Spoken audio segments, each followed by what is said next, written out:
CAA এবং NRC রীতিমতো বিতর্কিত দুটো ইস্যু।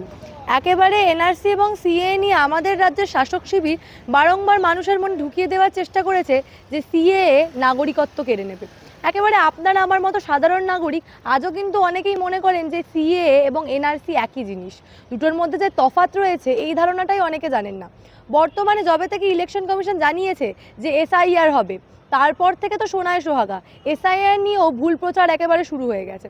তবে এই যে তিনটে আলাদা আলাদা বিষয় এবং এই তিনটে আলাদা আলাদা বিষয় আমাদের ক্ষেত্রে কতটা গুরুত্বপূর্ণ, আমাদের দেশের সুরক্ষার ক্ষেত্রে কতটা গুরুত্বপূর্ণ, এবং সর্বোপরি এই যে নাগরিকত্ব, যারা একটা সময় ভারতবর্ষে চলে এসেছে 2014-র আগে, সেই মানুষগুলোকে নাগরিকত্ব দেওয়াই হচ্ছে কিন্তু সিএএ।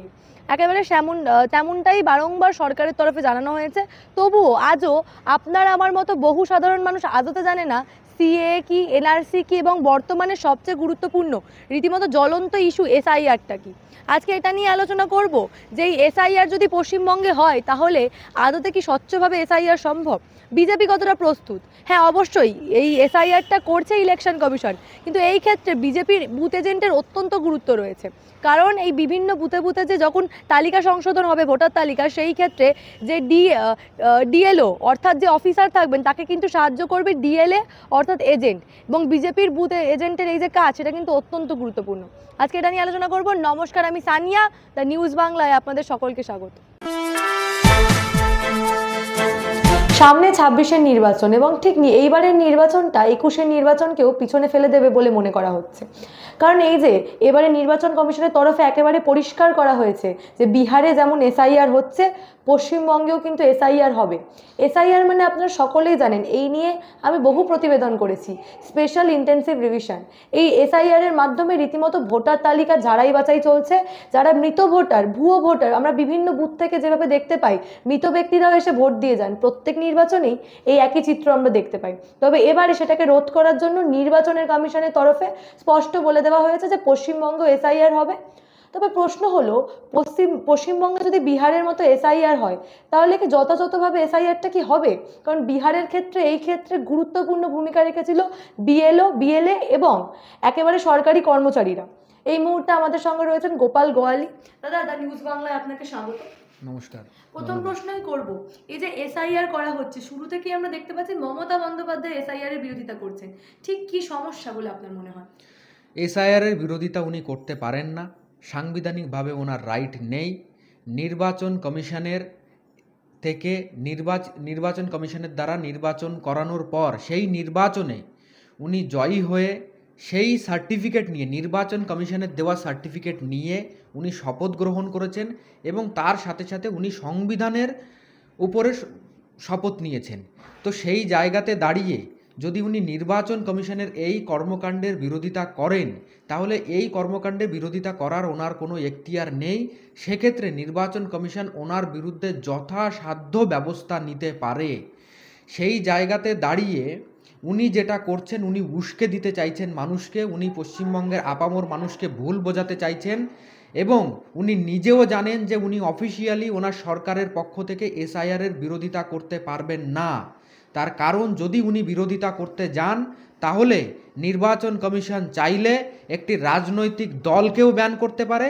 শুধু তাই নয়, একটা রাজনৈতিক দলকে ব্যান করার সাথে সাথে সেই রাজনৈতিক দল থেকে যখন নির্বাচিত সরকার রয়েছে সেই সরকারটাকেও রাষ্ট্রপতির কাছে সুপারিশ করে সরকার ফেলে দিয়ে নির্বাচন কমিশন আবার ভোট করাতে পারে। তার কারণ, স্পেশাল ইন্টেন্সিভ রিভিশন যেটা, সেটা নির্বাচন কমিশনের এখতিয়ার আছে, এবং সুপ্রিম কোর্ট সেটাকে আটকাতে পারেনি। সুপ্রিম কোর্টে যথাসাধ্য আর্গুমেন্ট নির্বাচন কমিশন দিয়েছে যে কিভাবে তারা এসআইআর করছেন, কোন কোন পরিপ্রেক্ষিতে করছেন, কোন কোন ডকুমেন্টস তারা চাইছেন। ভারতবর্ষের ভোটার হওয়ার জন্য যে ক্রাইটেরিয়াগুলি দরকার, তার ভেতরে প্রথম ক্রাইটেরিয়া হলো যে 18 বছর বয়স হতে হবে এবং ভারতবর্ষের নাগরিক হতে হবে। যদি ভারতবর্ষের কোনো নাগরিক নয়, কোনো রোহিঙ্গা এসে যদি ভারতবর্ষের ভোটার লিস্টে নাম তুলে থাকে, তাহলে তার নামটা নির্বাচন কমিশনের কাটার অধিকার আছে। শুধু তাই নয়, যদি কোনো ব্যক্তি দুটো জায়গাতে ভোটার লিস্টে নাম রাখে এবং দুটো রাজ্যে রাখে বা দুটো কনস্টিটিউয়েন্সিতে রাখে, তার নামটা যে কোনো একটি জায়গা থেকে কেটে দেওয়ার জন্য নির্বাচন কমিশন তাকে নোটিশ পাঠাতে পারে। এবং তার সাথে সাথে যদি কোনো ব্যক্তি মৃত হয়ে যায় এবং সেই ব্যক্তি মারা যাওয়ার পরও 10 বছর দেখা গেল রিভিশন হয়নি, তার ভোটটাও নির্বাচন কমিশন কেটে দিতে পারে। তো এই জন্যই এসআইআর করছে যে ভুয়ো ভোটার আমরা দেখেছি পশ্চিমবঙ্গে অতীতে, ভুয়ো আইপিএস অফিসার, ভুয়ো আদালত, ভুয়ো ভ্যাকসিন, এখন পশ্চিমবঙ্গে ভুয়ো ভোটারের ছড়াছড়ি। যে ভুয়ো ভোটারের জন্য মমতা বন্দ্যোপাধ্যায় একসময় পার্লামেন্টে কাগজ ছুঁড়ে মেরেছিলেন আমরা দেখেছিলাম, আজকে উনি সেই ভুয়ো ভোটারের জন্য ভুয়ো ভোটার কাটার উনি বিরোধিতা করছেন। যে এসআইআরের জন্য মমতা বন্দ্যোপাধ্যায় একসময় আন্দোলন করেছিলেন, সচিত্র ভোটারপত্রের জন্য মমতা বন্দ্যোপাধ্যায় আন্দোলন করেছিলেন, আজকে উনি সেটার বিরোধিতা করছেন। তার সেখান থেকেই বোঝা যায় যে ওনার স্বার্থ আছে। উনি যে বারবার একটি কথা বলে থাকেন যে গরু দুধ দেয় সেই গরুর লাথি খাওয়া ভালো, তো সেই রকমই হয়তো উনি সেই গরুদের কাছ থেকে দুধ পাচ্ছেন, তাই সেই গরুগুলোকে উনি বাঁচাতে চাইছেন। দাদা, একেবারে পরিষ্কার জিজ্ঞেস করব, বিহারের ক্ষেত্রে দেখতে পেয়েছি সফলভাবে এসআইআর হওয়ার ক্ষেত্রে সরকারি কর্মচারী এবং সর্বোপরি যারা বুথ এজেন্ট তাদের গুরুত্ব কিন্তু ছিল।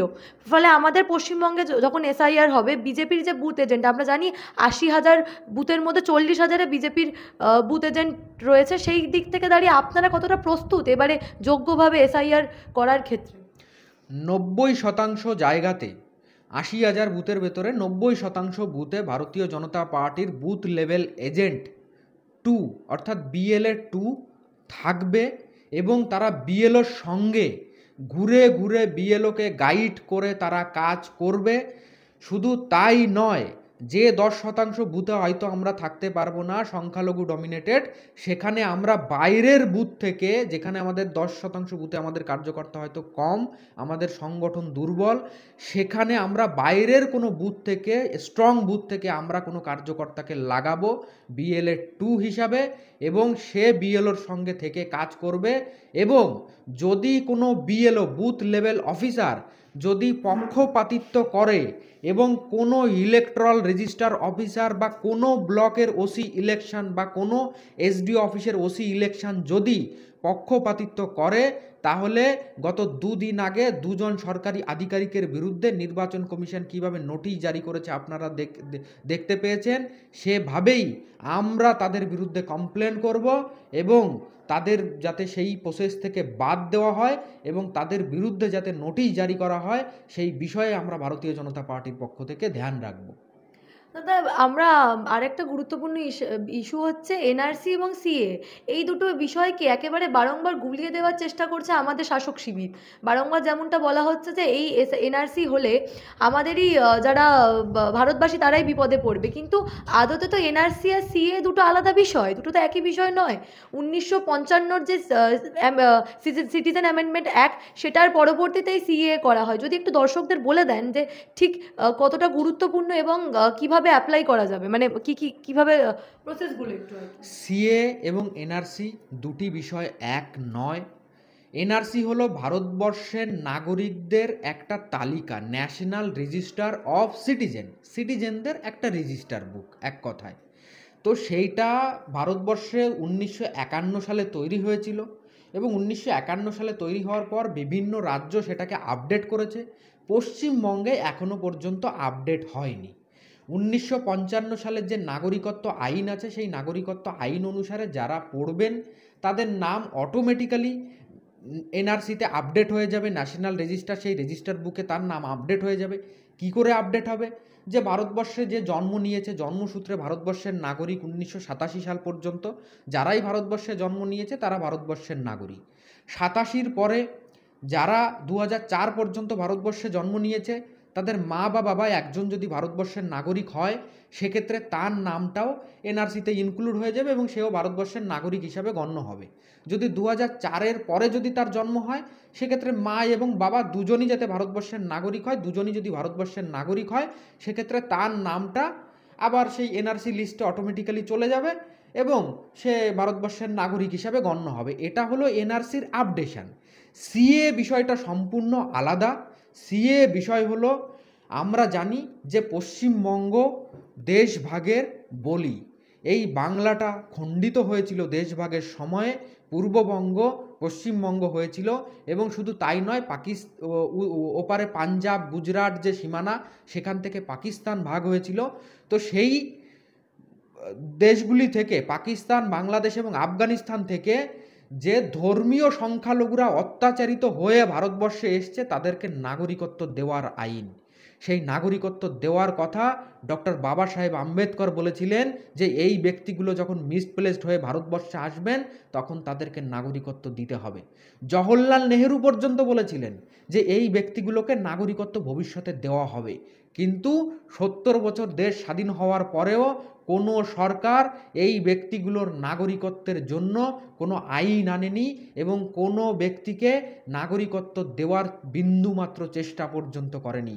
2014 সালে নরেন্দ্র মোদীজির সরকার আসার পর, ভারতীয় জনতা পার্টির সরকার আসার পর 2015 সালে 1 বছরের ভেতরে এই 3টি দেশ থেকে আসা সংখ্যালঘু হিন্দু, বৌদ্ধ, জৈন, শিখ, খ্রিস্টান যারা আছেন, পাকিস্তান, বাংলাদেশ, আফগানিস্তান থেকে যারা এসছেন, তাদেরকে 31 ডিসেম্বরের আগে পর্যন্ত যারা এসছেন তাদেরকে পাসপোর্ট অ্যাক্ট এবং ফরেনার্স অ্যাক্টের আওতায় পুরোপুরি সম্পূর্ণভাবে ছাড় দেওয়া হয়েছে এবং সরকারের তরফ থেকে গেজেট নোটিফিকেশনের মাধ্যমে ঘোষণা করা হয়েছে যে দেশ should not be treated as illegal migrants, তারা অবৈধ অনুপ্রবেশকারী হিসাবে গণ্য হবে না। এবং ওই গেজেট নোটিফিকেশনের পরিপ্রেক্ষিতে 2019 সালে কেন্দ্র সরকার ক্যাবিনেটে একটি বিল পাশ করায়, তারপরে লোকসভায় এবং রাজ্যসভায় সেই বিলটি পাশ হয়, যে বিলে পরিষ্কারভাবে লেখা আছে যে পাকিস্তান, বাংলাদেশ এবং আফগানিস্তান থেকে আসা হিন্দু, বৌদ্ধ, জৈন, শিখ, খ্রিস্টান যারা 2014 31 ডিসেম্বরের পূর্বে ভারতবর্ষে প্রবেশ করেছেন, তারা যেদিন ভারতবর্ষে প্রবেশ করেছেন সেদিন থেকে তারা ভারতবর্ষের নাগরিক হিসাবে গণ্য হবে। এবং যেদিন ভারতবর্ষে প্রবেশ করেছে সেদিন থেকে শুধু নাগরিক হিসাবে গণ্য হবে এবং ততদিন পর্যন্ত ভারতবর্ষের যত সার্টিফিকেট, কাগজ জোগাড় করেছে, এমনকি যদি সরকারি চাকরিও করে থাকে, সমস্ত কিছু বৈধ বলে গণ্য হবে।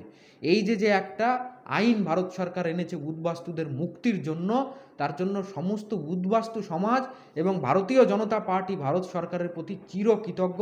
তার কারণ আমরা ভারতীয় জনতা পার্টির পক্ষ থেকে 90-এর দশক থেকে আন্দোলন করছি যে উদ্বাস্তুদের নাগরিকত্ব দিতে হবে।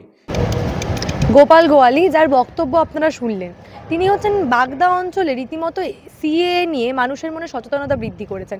যারা আপনার আমার মতো সাধারণ মানুষ জানেনই না যে এই সিএএটা এক্স্যাক্টলি কী এবং এটা নিয়ে যে নাগরিকত্বের সমস্যা, সিএএ যে আসলে নাগরিকত্ব কেড়ে নিচ্ছে না, বরং নাগরিকত্ব দিচ্ছে, এই যে একটা ভুল ভ্রান্ত ধারণা বারংবার শাসক শিবিরের তরফে আমাদের মনে ছড়িয়ে দেওয়া হয়েছে যে সিএএ হলে আমরা বিপদে পড়ব, সেই ধারণাটা দূর করে বিভিন্ন ক্যাম্প করেছেন, মানুষের কাছে পৌঁছে দিয়েছেন যে সিএএ আদতে নাগরিকত্ব দিচ্ছে, নাগরিকত্ব কেড়ে নিচ্ছে না, এই বক্তব্য তিনি প্রচার করেছেন।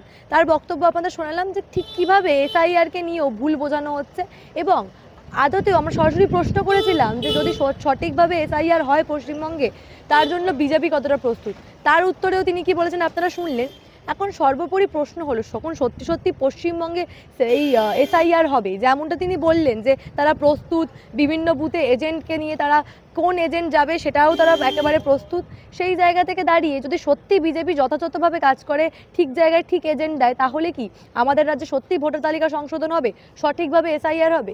কি ভাবছেন আপনারা? আপনাদের গুরুত্বপূর্ণ এবং মূল্যবান মতামত অবশ্যই আমাকে জানাবেন দ্য নিউজ বাংলার কমেন্ট সেকশনে এবং দেখতে থাকুন দ্য নিউজ বাংলা।